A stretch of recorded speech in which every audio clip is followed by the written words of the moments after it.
என் தேவன் எனக்காய் ஏதாகிலும் செய்திடுவார் என்றாகிலும் என்னை மறந்தது உண்டா. சின்ன காரியம் தான். யோனத்தான் யுத்தத்துக்கு போகிறார். தன்னுடைய வேலைக்காரனை கூட்டிட்டு யுத்தத்துக்கு போறார். 2 பேர் தான் யுத்தத்துக்கு. அப்ப வேலைக்காரன் கேட்கிறான், ஆண்டவர் எப்படி வெற்றி தர போறார்?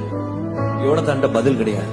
எத்தனை முறை வாழ்க்கையில மக்கள் எப்படி செய்ய போற, எப்படி ஃபீஸ் கட்ட போற, எப்படி குடும்பத்தை நடத்த போற, எப்படி இந்த கல்யாணத்தை பண்ண போற, உன் பிள்ளைல எப்படி கல்யாணம் கட்டி கொடுக்க போற, என்ன பண்ண போற, எப்படி இந்த கடன் அடைக்க போற கேட்கும் போது நம்ம கிட்ட பதில் கிடையாது.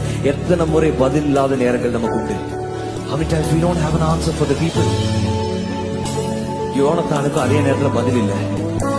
நம்ம கிட்ட 10,000 பேர் இருக்கிறா, 20,000 பேர் இருக்கான்னு சொல்றதுக்கு ஆள் கிடையாது. அப்ப யோனத்தானோட விசுவாசத்தை தான் ஆண்டவர் பரிசுத்த எனக்கு உணர்த்தி இந்த காரியத்தை எழுத வைத்தார். ஆண்டவர் எப்படி வெற்றி தருவார்னு நீ கேட்கறதுக்கு நியாயமான கேள்வி பதில் இல்ல. யாரை வைத்து தருவார் பதில் இல்ல. எப்ப